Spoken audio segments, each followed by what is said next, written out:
Okay.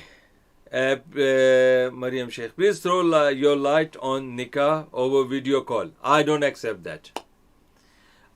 Because today there are people who called me and they are my good friends and my good students.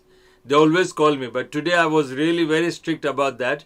Some of them they wanted me to do the nikah on phone. Somebody wanted me to do nikah on videos. And I said no. I don't do that. If other scholars are doing, that's fine.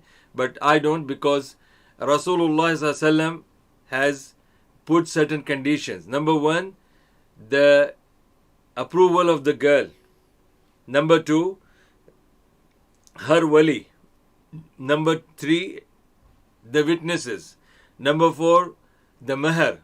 All these things can only be done by an imam who knows all the situations around him. He should know the people directly, personally, and he should know the girl's family, boy's family, what they have agreed. But in video you don't know. Maybe somebody is being forced. Allahu alam. People will say, no, Sheikh Sahab, we are, mashallah, everything is fine, we are happy, all this. But internally, my heart does not, accept. So I said no. But there are scholars who are doing that.